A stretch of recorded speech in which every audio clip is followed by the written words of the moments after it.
Generally, when you're looking at unhealthy brain, you have like a bleed or compression, it's bruised and it's disease, and there's like a tumor under there.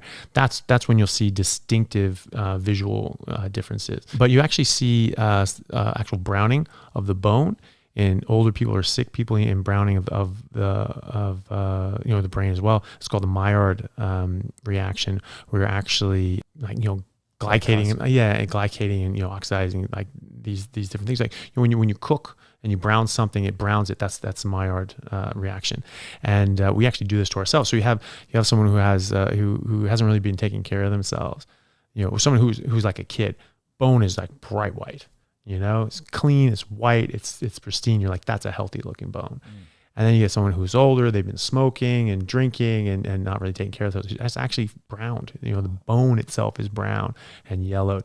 And so you can certainly see those sorts of things, when you get in the body. Does it smell different as you're cutting into the skull? Can you kind of tell an unhealthy person by just the smell, or is it all? I haven't really noticed that myself, but you probably could, but not that I've known so far. But I'll take a look for that. It'd be interesting to see. But I think one of the more sort of fatal forms of cancer, really, we were talking about glioblastoma multiforme. Is that multiforme? Yeah, or just GBM. GBM. 5-year survival rate is like single digit percentage, right? But what we talked about, Thomas Seyfried and other people are using a metabolic approach to sort of ameliorate all the issues that are associated with that. Can you speak to how our metabolism? I mean, to me, it's just fascinating that you can change your diet, and then that improves the capacity of the body to recover from this really fatal tumor. Yeah, well, that's the thing, as Professor Seyfried would say, if you understand the cancer biology to it, it's actually, it's not that difficult to imagine that this plays a huge role, or even that, know that it's going to play a huge role. Because, as he argues, and he makes a very, very strong case for it, is that cancer is actually a metabolic disease. It's not a genetic disease. A good example of this, which I've pointed out and noticed, is that, since we made these massive dietary changes in the 1980s, we vilified meat and fat and started eating, we reduced our fat intake by 30% and cholesterol by 30%, reduced red meat by 33% or so, increased fruits and vegetables by 30 and 40% respectively, as well as grains and sugar as well. And, since then, all these different diseases, so-called chronic diseases, have increased. The obesity rate tripled, heart disease tripled, stroke rate tripled, cancer rates have tripled.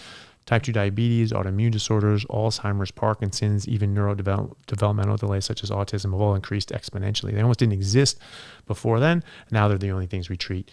So that's not genetic, and they all increased at the same time, and so that's very suspicious, and I would bet that you would say that this is very likely to be diet related, but it is something happened in our environment. You as a population, if anyone who studied population genetics know that you cannot change a population's genetics like that in that short of time, even a number of generations. I mean, you need hundreds or thousands of generations to do something that dramatic genetically. So it's something in our environment. And so that means that something in our environment has affected our cancer rates, because our cancer rates have tripled. So it's not purely genetic, is it? Or maybe we're just getting exposed to so many more carcinogens that destroy our genetics. Maybe, but no one's really, shown that we've been doing it. We're getting less sun than we ever have. We're very conscious about, what we eat in the wrong direction, I'd say. We're smoking less, we're, drinking less, all these sorts of things, people are much more conscious about, and they're still getting these things. So Dr. Seyfried argues that this is really a disruption of our mitochondria. This is from a metabolic issue. We do know that people who go on a ketogenic diet, or just are in ketosis, their mitochondria are more healthy. They're better at oxidative phosphorylation, and they have more number. So they have like 4 times the number, and they're like 4 times as effective. So they're much, much better. They're giving you much better energy. When you get damaged mitochondria and they stop being able to go through oxidative phosphorylation, they go back to one of our primitive modes of energy generation, when life was still a single-celled organism, which was fermentation. And so they start fermenting glucose. And so they need a lot more glucose because it's not as efficient. And they'll start making lactic acid and the other byproducts. And And so they'll actually need 400 times the amount of glucose. So you can screw up your mitochondria in a number of different ways. And once they get to that point where they're not going back and they're only fermenting, then you can get pretty screwed, because it's the mitochondria that actually can then kick off reactive oxygen species that then damage your DNA. So he argues that this is actually an epi effect, an epiphenomenon of the damaged mitochondria, not that they started, the genetics started it and then the rest happened. It was the mitochondria first.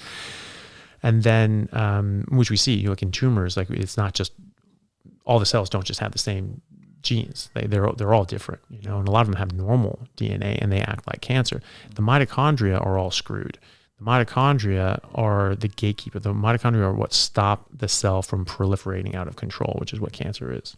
So when you get those damaged and screwed up, then you're going to be precipitating cancer. But when you go back on a keto diet or a carnivore diet, you are now severely limiting the food supply of those cancer cells, because they need 400 times the amount of glucose to just run, right? And we've known this since like the 1930s with Otto Warburg, who won the Nobel Prize in medicine for this research into cancer. And he argued then that this was a metabolic disease driven by the mitochondria. And Seyfried has actually proven, he has over 150 peer-reviewed papers on the subject.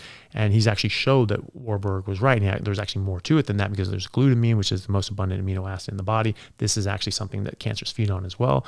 So you can take things like DAWN, which is an acronym for large chemical name that I don't remember at the moment, that can actually limit the amount of glutamine. So this really, really works at suffocating and starving out these cancer cells. So when you go on a keto diet or a carnivore diet, you are really limiting the amount of energy that these cancer cells can get. So they're not going to be able to proliferate as well. Your body works just fine, because your body works on, you're still at normal glucose levels, blood sugar levels, glycogen levels, but also now you have a bunch of ketones. So you're working great. Cancer cells cannot run on ketones because their mitochondria are screwed. And so they get severely limited by this.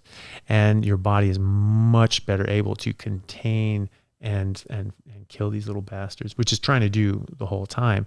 And you're also, not continuing this metabolic process of screwing up your mitochondria and your other cells, and contributing to the whole problem. And so, he's shown in animal models that this is very, very, very effective way of treating cancer. And there are different groups around the country and around the world that are actually picking this up. Cedars-Sinai have actually started doing this and treating people metabolically, these metabolic treatments for cancer. Now, it is the rule that you have to exhaust traditional therapies first, chemoradiation first, before you get to go on to metabolic therapies. But, if someone just says, yeah, I'm not doing that crap, it's their body, they get to choose it. And so a number of people have. He's done a lot of research with GBM, which is the most aggressive form of primary brain tumor. And it's with treatment, without treatment from time of diagnosis is average 3-month life expectancy. With treatment, traditional treatment, chemotherapy and radiation, at the moment, the numbers are about 15 months. There are some new things coming out, new numbers coming out, probably looking closer to 2 years. That's great. But, published numbers right now are around 15 to 18 months from time of diagnosis. But you have people that Seyfried knows, and these people have been treating metabolically. They've never taken treatment. They've never taken chemo and radiation. They're still alive 8 years down the track. Hey guys, just want to take a second to thank our sponsor, Carnivore Bar. I don't promote many products because honestly, all you need to be healthy is to just eat meat. For those times that you're out hiking, road tripping, or stuck at work and you want a nutritious snack that is just meat, fat, and salt if you want it, the Carnivore Bar is a great option. So I like this product not because it's just pure meat, but also because I want the carnivore market to thrive as well. And the more we support meat-only products, the more meat-only products there will be available in the mainstream. So if this sounds like something you'd like to get behind, check it out using my discount code Anthony to get 10% off, which also applies to subscriptions, giving you 25% off total.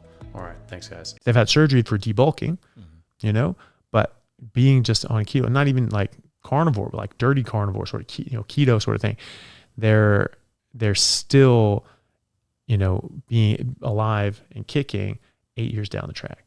And I have a friend, these are all anecdotal, obviously, but there's a ton of animal models that show that this is exactly what we're seeing. And, and it's just a matter of doing those studies in people. But I have a friend of mine that I sort of just said, hey, here's the research, here's some information, take a look at this. I really think this would help you. She was diagnosed with GBM about 6 years ago, and she's still here. She's got husband and kids, and she's living a fairly normal life. She, at her 5-year check MRI, she had no sign of disease, which is amazing.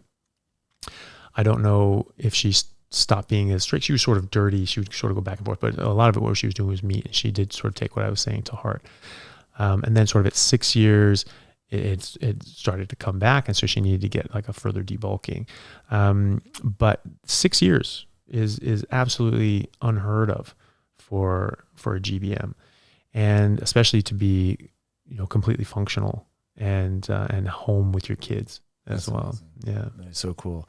I mean, this should be front page news, but some people have this perception. We're all family and friends who would say, well, I can never just go on a carnivore diet, or I can never, what about bread? What about cookies? It's like, well, you can eat those foods and you're not going to live as long. It's amazing the addictive, going back to what we were talking about with honey or fruit or fructose. Like we have these rituals and habits and, sort of connection to this food that some people would rather live a shorter lifespan than live without those things. Like it's wild, which leads me to a question that I would love to dive further into is you retain a really good physique and you're strong and everything like that. What do you currently eat? How many meals a day? Are you tracking protein? Do you include organs? Like there's all sorts of ways to go about it. What's your personal approach? Yeah, I almost exclusively eat just skeletal muscle meat and fat. I don't really eat too many organs, mostly through preference. Just they're not really what I want. I don't think you need them. I mean, I've been doing this 5 years in my early 20s, and the last 5 years now. I've eaten liver twice in the last 5 years. I don't think I ate liver at all before that, And I look at like people like the Inuit who didn't eat the organ meat, certainly didn't eat the liver, because the liver of marine mammals was highly toxic for its vitamin A levels. So even just eating a little bit of polar bear liver will kill you with the amount of vitamin A that it has in there.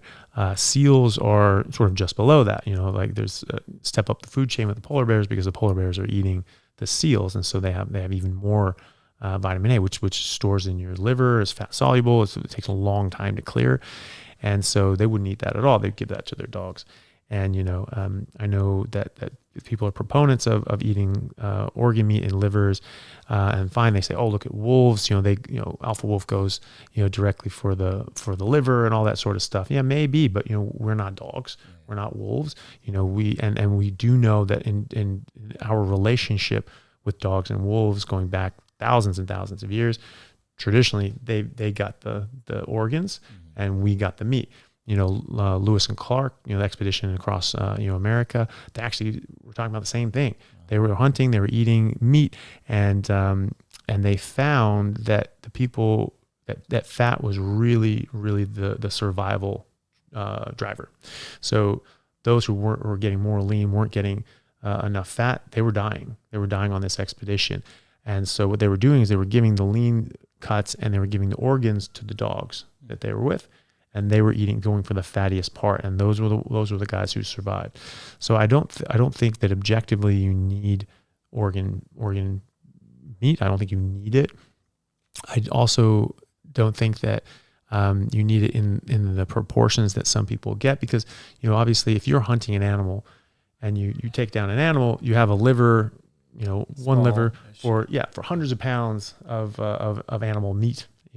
And so that's a very, very different proportion. So, if I took down a cow and I bought a cow from a butcher, that's going to feed me and my family for like a year or more. It's going to come with one liver, and so eating liver in a significant proportion every single day is out of proportion with what I would find if I was just hunting. So the idea of this, they would just eat nose to tail, isn't actually necessarily true, but even if it is, that's a very specific proportionality. Oh, honey, that's an animal product, right? Well, it's actually, bee vomit, and they're just vomiting up concentrated nectar, okay, which comes from a plant. So if you want to get technical, it goes back, and it's not exactly an animal, but it's also sugar, okay? So there's more fructose